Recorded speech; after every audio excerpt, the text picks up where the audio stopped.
Quando surge, galera, olha só, o Palmeiras não podia entregar o jogo do jeito que entregou, né? Mais um jogo entregado. Entregou aos 88 lá pro Santo André e hoje repetiu o erro de novo, né? Ontem, no caso, né? Você deve estar vendo o vídeo da segunda. Então, quer dizer, no domingo aí, né? Entregou de novo pro Corinthians. Uma semana, menos de uma semana depois, entregou de novo. Um jogo ganho. E esse estava 2-0. Já que é por isso que falam que 2-0 é um placar perigoso, um resultado perigoso. Bom, se não estava sendo ultimamente, né? Palmeiras voltou a botar essa frase aí no calendário do futebol, né? Na agenda, no diário aí do futebol, né? 2-0 é um resultado perigoso. É para tomar cuidado quando você faz 2-0. Imagina quem tá tomando 2-0. Se 2-0 ganhando é perigoso e quem tá perdendo de 2. É o que então? É um desastre, né? Pro Corinthians não, né? Foi lá e conseguiu fazer o gol. É o português, né? O Palmeiras do Abel joga muito bem goleiro, joga bem ganha, joga mal empata, de vez em quando perde. Continua sendo o time invicto da Série A, né?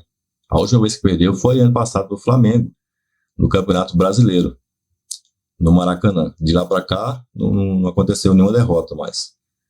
Mas aí o corintiano assiste a gente aqui reclamando e tal, e sabe, pô, os caras não perdem desde, será de quando, ano passado aí, estão enchendo o saco ainda do Abel, enchendo o saco de lei, enchendo que quer contratação, que é isso. Pô, o sarrafo subiu, vou fazer o quê? Enquanto você tá numa fase dessa aqui, você não pode querer deixar ela baixar, entendeu? E outra, eu não tô nem querendo mais contratar centroavante, pra mim já tá bom do jeito que tá aí, acho que pode esperar pro meio do ano, quando o Henrique for embora, se bem que você vai poder contratar pra ele já ir adaptando, né, porque de repente chega um cara que é gringo, que tá de olho em algum gringo aí, ele vai chegar até ele adaptar, igual o Flaco levou um ano pelo menos, pô, um ano. O Flaco tá desde 2022 no Palmeiras, né? Agora que ele foi jogar. Tá há 2 anos aí, não tinha. Ele tinha tido uma sequência. Acho que foi ano passado, que ele 4 jogos seguidos metendo gol. E agora, de novo, já tá com 6 jogos. Já tá direto. Bola nele, bola na rede. Especialmente de Cucuru. Cuca legal, né? Diz até o José. De Cuca legal. É desse jeito. Durante 87 minutos, o Corinthians foi absolutamente amassado pelo Palmeiras. É assim, natural que o Palmeiras consiga, seja superior a quase qualquer adversário hoje no futebol brasileiro, ou a boa parte das equipes do futebol brasileiro, mas a forma com que o Corinthians foi amassado durante, 90%, 95% do jogo é de se preocupar. Lino, boa tarde, bem-vindo. Boa tarde, Zé, Pedro, maestro. Uma coisa encantadora desse fim de semana, primeiro o fim de semana de clássicos é muito legal, né? Isso deveria estar no calendário, eu acho até que estadual deveria ser padronizado, você deveria ter mesmo a fórmula de disputa, você deveria ter um fim de semana de semifinais e finais, você deveria ter uma padronização para que você fizesse uma festa nacional, né? Em vários fins de semana, mas eles são esquisitos, cada um tem uma fórmula, deixa para lá. Sabe o que eu achei legal, cara?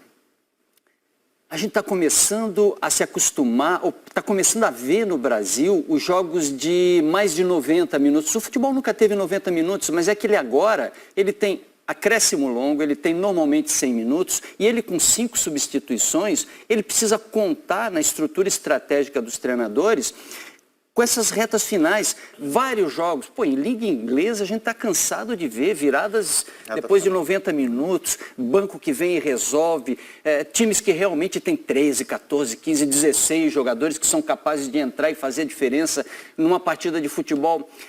Você não pode desconsiderar o que aconteceu nesse clássico, um jogo com mais de 90 minutos, um jogo com alternância, com jogadores que entram, fazem alguma diferença, um pouquinho de sorte, mas ousadia também.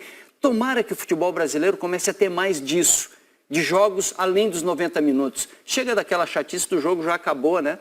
O treinador do Corinthians tem verdade, tem razão realmente. A sensação que a gente teve é de que o Palmeiras, o Antônio Oliveira falou sobre isso, né? Deu uma largada no jogo. Para mim foi a frase do dia no Clássico Paulista, né? O Antônio Oliveira, depois do jogo, comentando o rival, ele disse que na visão dele, as palavras exatas foram o seguinte: nosso adversário abdicou rápido do jogo. Quer dizer que o Palmeiras achou que o jogo estava resolvido antes da hora e não estava, como mostra o placar final. Vamos contar a história da partida com os melhores momentos e depois debater todos os aspectos que ela traz? Já era previsível, todo mundo apontava para um Palmeiras superior, dominante, e o jogo foi mostrando exatamente isso. Palmeiras dominando o jogo, com a posse da bola, com os melhores ataques. Era uma questão de tempo para abrir o placar. e vai ser aberto com o melhor jogador em campo até então, que era o Endrick, né? No primeiro tempo ele acabou com o jogo. Acabou com o Em jogo. 17 minutos ele botou o Flaco Lopes na cara do gol, depois ele deu uma caneta, amarelou o Gustavo Henrique, roubou bola no campo de ataque e depois fez o gol. Na minha opinião, conta com a contribuição ali do Cássio, que para mim falhou nesse gol, mas o Endrick estava acabando com o primeiro tempo. O Palmeiras poderia ter feito 3-0, ele ainda perde um gol no último minuto do primeiro tempo, ele ainda perde um gol cara a cara com o Cássio. O Palmeiras vai ter um gol lindo do Marcos Rocha anulado. Assim, era um domínio total. Assim, quem estava assistindo ao jogo falou, cara, é jogo para goleada. Né?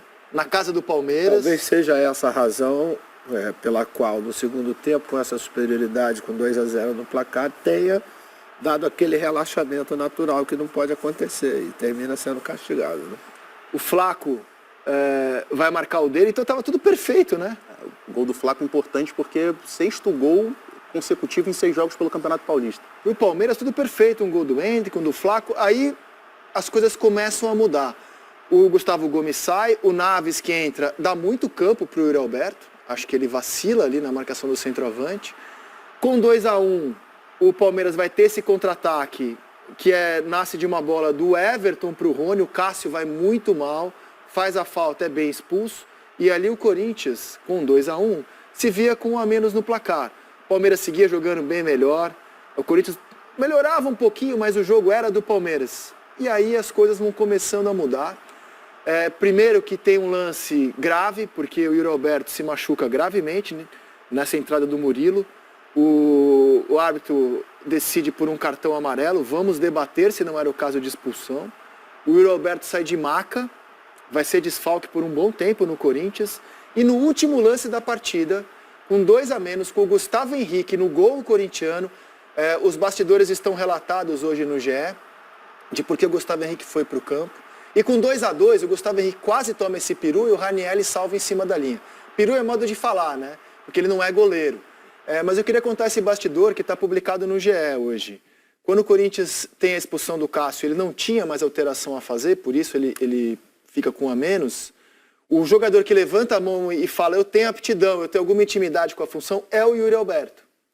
Só que aí, o Gustavo Henrique fala para ele, cara, a gente precisa fazer gol. Tá 2-1 pro Palmeiras. A gente não pode tirar um atacante do time. Vou eu pro gol. Vai alguém da defesa. E aí foi o maior da defesa. E tem uma imagem, a transmissão flagrou uma imagem que o Yuri Alberto está correndo para o banco para falar com o Antônio Oliveira e com a comissão técnica, e ele faz um gesto de tipo assim, ele fala alguma coisa a Gustavo Henrique, ele faz um sinal assim, tipo, deixa ele ir porque ele é maior, o maior jogador do time. Então assim, não é que o Gustavo Henrique foi por ser o jogador que tinha maior aptidão. Aquele que tinha aptidão era o Yuri Alberto, mas aí você tiraria o centroavante corintiano. Então, como o Corinthians ainda tinha alguma esperança de buscar um gol numa bola aérea, numa bola parada, optaram por manter o Yuri Alberto. E o Piquerez não precisava caprichar tanto, né? Era só acertar o gol para testar, né? Ele tentou caprichar. Muito na gaveta, né? Ele tentou caprichar de fazer uma batida como se ali tivesse um goleiro de ofício. Na falta da expulsão do Cássio, não né? precisava. Tava claro que se a bola fosse no gol, entrar. Não sei se ia entrar, mas que ia criar um problema para um cara que não é goleiro, certamente. Porque a gente viu no lance rasteiro ali, que o Gustavo Henrique quase tomou um peru. E depois ele mesmo brincou nas redes sociais, né? Pedindo para dar um desconto para ele, todos os descontos, né? Evidentemente, para um jogador que não é da posição que vai para o gol. E até a falta que o Corinthians consegue, no minuto 51 do segundo tempo, ela é de um jogador estreante, que é o Pedro Henrique. O Corinthians, na sexta-feira, até isso torna o enredo corintiano muito épico, né? Muito heróico. O Corinthians promoveu algumas estreias nesse jogo. O Mateuzinho, ou Matheus França, que entrou no lugar do Fagner, e o Pedro Henrique. Os dois foram anunciados sexta-feira, cara.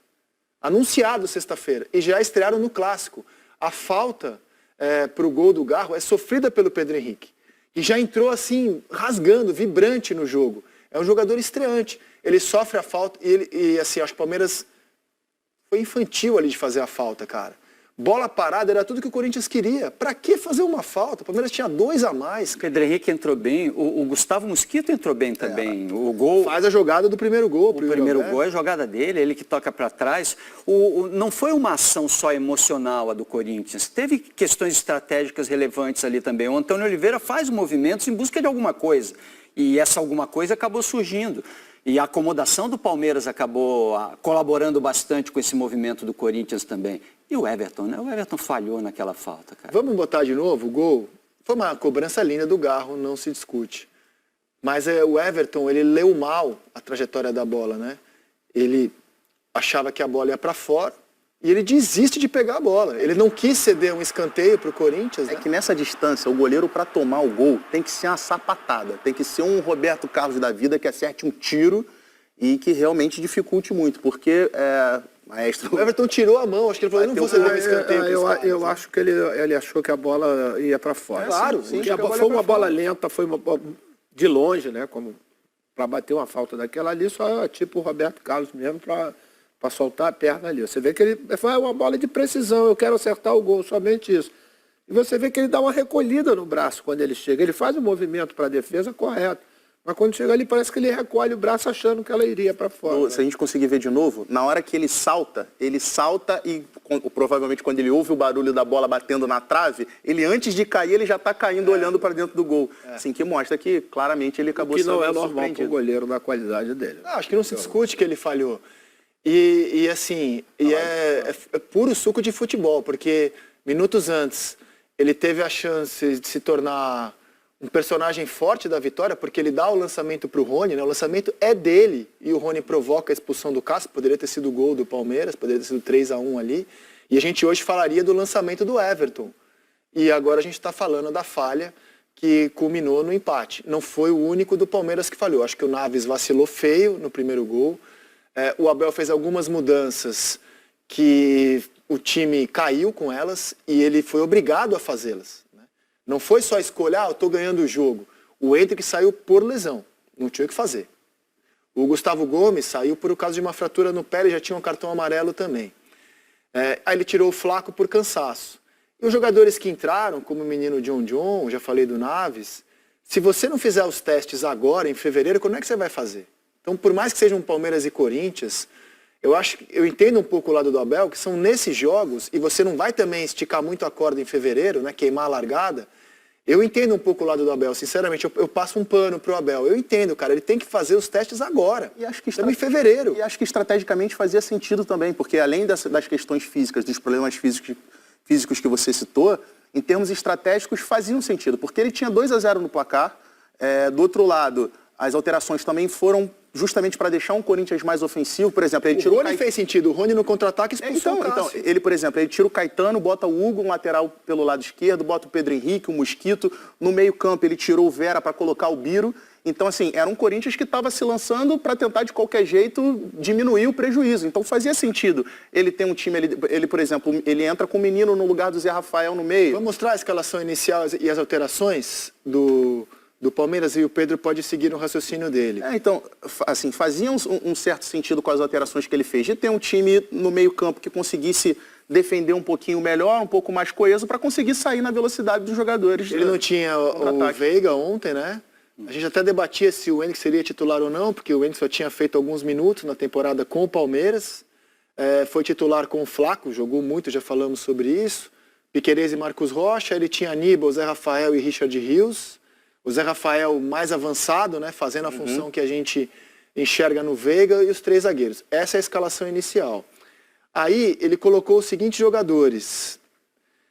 O Naves no lugar do Gustavo Gomes, aos 13 do primeiro tempo. Aos 30 do segundo, entra o Rony. O Gabriel Menino vai entrar aos 30 do segundo tempo no lugar do Zé Rafael. O Fabinho entrou no lugar do Richard Rios. E o John entrou aos 37 do segundo tempo no lugar do Hendrick. Eu acho que ontem o Hendrick deu um recado de carreira, assim, um recado de seleção brasileira. Eu acho que o Hendrick é capaz de ser esse atacante atrás do centroavante, quase um 10. Eu fiquei ontem olhando o mapa de movimentação dele, e a movimentação dele toda é um pouco mais para o lado direito, né, com o Zé Rafael mais pelo lado esquerdo, flutuando junto das passagens de lateral, de apoio pelo centro do campo, mas encostando. O gol é assim, né, aquele corte que ele dá para dentro, vindo de fora. Eu acho que a carreira dele vai ser muito mais desse cara de frente do que do cara de costas, desse segundo atacante do que esse primeiro atacante. Ele pode fazer dupla com o Vitor Roque, ele pode fazer dupla com jogadores maiores, com jogador alto de área, com leva da vida, com qualquer outro tipo de característica que você tenha de jogador de movimentação. Ele de jogador mais fixo, ele tem essa característica. Ele fez quase um meio, a ausência do Veiga fez dele quase um 10. Aquele ponta de lança antigo que se tinha, aquele jogador que cola no centroavante, que hoje em dia se está recuperando no futebol. Lino, ele repetiu mais ou menos um pouco a da atuação que teve com o Botafogo, lembra? Com aquela virada.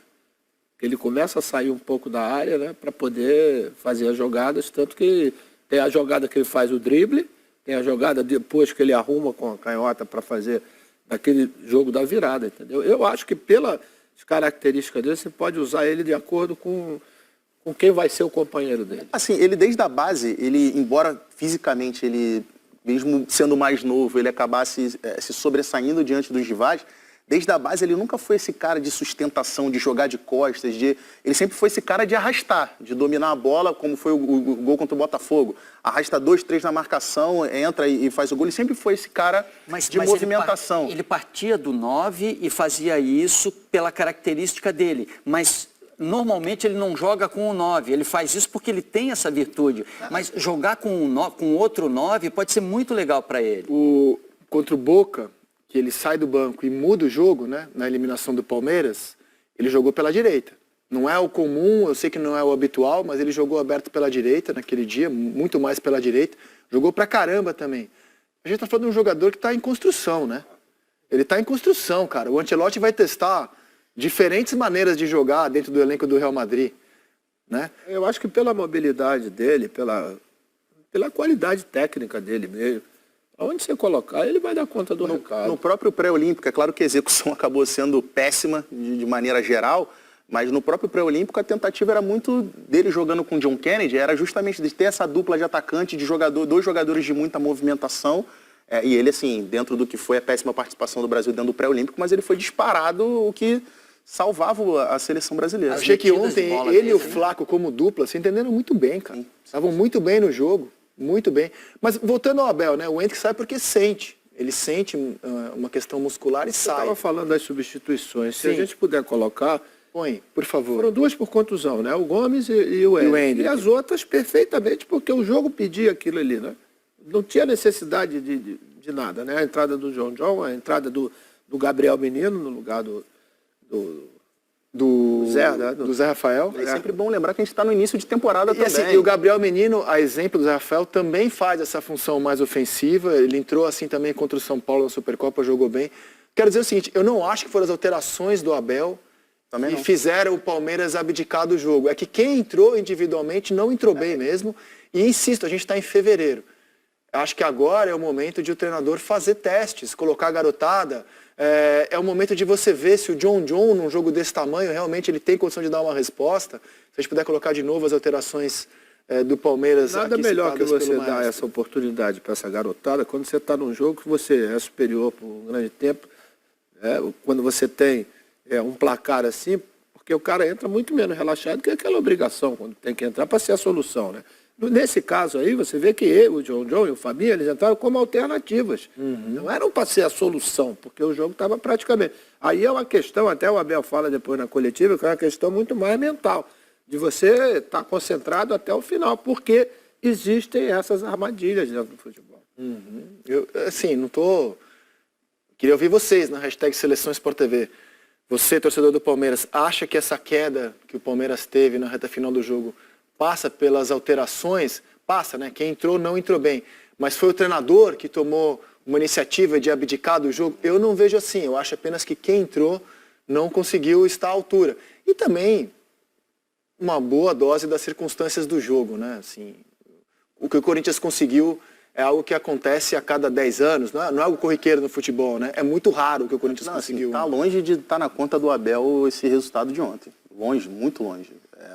Como eu disse, estrategicamente fazia sentido algumas alterações e a gente poderia estar falando de um 3-1 ali no lance que o Cássio foi expulso e o jogo completamente morto. Até o próprio 2-1, depois do 2-1 ali, o jogo poderia ter o controle do Palmeiras ali, mesmo com 2-1 no placar. Acho que assim, não passa de forma nenhuma pelo Abel e acho que também mostrou algumas coisas pro Antônio Oliveira, de repente, com relação a essa formação com o Caetano pelo lado esquerdo. Que o time melhorou demais quando o Hugo entrou. E assim, não que o Hugo Eu acho que nem é o jogador que vai ser o titular da posição do Corinthians na temporada. Mas só o fato dele ter soltado um pouco mais o time, de ter tido 2 laterais um pouco mais agressivos, dele ter ido um pouco mais para cima. Claro que tem também a questão da parte comportamental do time do Palmeiras, como o Maestro citou agora há pouco, de ter baixado um pouco o nível de concentração, mas só de soltar um pouco mais o time fez com que o Corinthians incomodasse um pouco mais o Palmeiras. E assim, o Garro, né, além do gol de falta, né, mas como que só você ter um jogador ali, um meio-campista de articulação, como que melhora o nível do time do Corinthians. Eu acho, assim, notável o que o Garro está fazendo nesse comecinho. Notável, eu explico. É um jogador que vem de outro país, que chegou num clube em crise, numa bagunça absurda, num começo de temporada atribulado, num time pressionado, com mudança de treinador, e ele, desde a estreia contra o Santos, ele conseguiu destaque. Você se destacar nesse cenário, você consegue ficar imaginando como não seria o desempenho do Garro se ele entrasse num time organizado, num clube estruturado, sem pressão. Se ele está conseguindo se destacar nesse ambiente, imagina se o Corinthians conseguir entrar num mar um pouco mais tranquilo que esse argentino não pode jogar, cara. É que a grana que investiram nele recomenda a gente, no mínimo, pensar que esse cara é muito bom e vai fazer diferença. Ele foi eleito o melhor jogador do último argentino. Então, e o que me surpreende, aí sim é surpresa no elenco do Corinthians, é o nível do Ranieri, o que ele está jogando. O que ele é capaz de entregar por dentro, como zagueiro, como volante um pouco mais à frente, a facilidade que ele tem. Ontem ele salva a noite, né? Eu até acho... Ele salvou a noite. Ele salvou a noite, ele tirou... Assim, ele fica no mano a mano com o Rony, que eu acho que é uma falha do sistema defensivo, não dele. Ele acabou ficando ali no mano a mano com o Rony, o volante. Acho que não foi culpa dele. E depois ele salva... Porque ele é o jogador que está naquela situação ali, Cássio, Rony. Eu acho que a falha não é dele. E depois ele salva um gol em cima da linha. Eu até acho que teve um erro ontem de posicionamento do Ranieri, mas não por culpa dele. Foi pedido do treinador, nesse posicionamento dele de vir para jogar entre os 2 zagueiros, porque isso acabou esvaziando à frente da área do Corinthians. Então, assim, a superioridade que a gente já imaginava que o Palmeiras fosse ter, por ser um time melhor... Por dentro, Pedro. Então, mas aí ele entrava... Só que assim, ele entrava e alguém tinha que baixar, sobrava então. Espaço pro porque Endrick, ficava um espaço enorme no meio da área. O Endrick é esse jogador que a gente falou agora há pouco, que flutua. Então, o Palmeiras chegava com o Richard Rios, chegava com o Zé Rafael, o Endrick flutuando ali... E a frente da área do Corinthians estava tudo muito espaçado, muito espaço para um jogador só cobrir. Talvez a leitura tenha sido justamente essa, né? Eu vou botar um cara por dentro porque o Endrick vai jogar ali. O Endrick não jogou ali, o Endrick foi quase um 10. O Endrick recuou. A ausência do Veiga deu um espaço diferente para o Endrick na partida. Eu não sei se o Zé Rafael vai ser esse cara que a gente está imaginando 2 passos à frente, não. Hein? Eu não sei se ele entrega tecnicamente... É evidente que a gente tem todas as razões para confiar num cara da qualidade dele. Ele já mostrou isso em outras situações. No Bahia ele já foi assim. Ele é um jogador capaz de ser um meia de conexão. Acho que ele vai ser o segundo. Vai ser o segundo volante. E com 3 zagueiros você dá para usar ele, até porque os laterais vão estar... Mas o Rios está ganhando espaço ali. Não, assim, para mim hoje o Moreno é o volante, o camisa 5 ali à frente da área. E vai ser Zé Rafael. É o Ranieri que sai correndo atrás do Rony, mas acho que não é culpa do Ranieri. Bola longa. Ele é o jogador que toma a iniciativa de fazer algo ali. E vamos debater daqui a pouco o Cássio, né? É mais um começo de temporada. Eu já vi esse filme repetido algumas vezes. E aí a falta do Piquerez, que se fosse com um pouco menos de capricho, mas no gol, tinha toda a chance de entrar. Esse lance vai ser muito debatido, né? Se o Murilo tinha que ser expulso. Precisava ele dar essa entrada, né? Eu acho mais... Essa é a tal da entrada imprudente, né? Eu acho o que é um setor lance do pra expulsão. campo, a bola indo para a lateral direto. Na hora eu já É um lance achei que pra era para expulsão. vermelho. Eu acho que é um lance para expulsão. O VAR não recomendou. E aí o gol do Garro com a falha do Everton que a gente já mostrou. Vocês citaram o Antônio Oliveira. É o 3º jogo dele à frente do Corinthians. Vocês vão ver agora a bola salvada pelo Ranieri, outro herói da noite corintiana. Tem um desvio no meio do caminho. Sim. E uma defesa do nosso goleiro, hein? Defesa? Você quer chamar isso de defesa? Mas, o Antônio dirigiu o Corinthians em 3 jogos. Né? O Corinthians tem 9 jogos no campeonato, o Mano dirigiu em 6. O Antônio conseguiu 2 das 3 vitórias do Corinthians no campeonato. O desempenho dele é bem melhor que o do Mano. O Corinthians marcou com o Antônio 2 gols contra a Portuguesa, 4 contra o Botafogo e agora 2 contra o Palmeiras. 8 gols em 3 jogos. O Corinthians tem 11 gols no campeonato. Então, assim, o Corinthians passou a existir no campeonato com a chegada do Antônio. Em 3 jogos, ele fez aquilo que o Mano não conseguiu fazer em 6. Mas não podia entregar, né? Vacilou, não vacilou? Eu não gostei disso aí. Tava tão bem. Pô, podia ter acabado o jogo 2-1. Ô, Klaus, você tem hora também que, pelo amor de Deus, hein? O time tá ganhando, os caras estão fazendo cera. O cara perdendo, fazendo cera e você, pô, dando acréscimo. Pô, acaba o jogo. Para de levantar a placa até empatar e você já encheu o saco. Ninguém aguenta mais, pô. E olha, mais vídeo pra você assistir aí, ó. Clica aí. Avante palestra.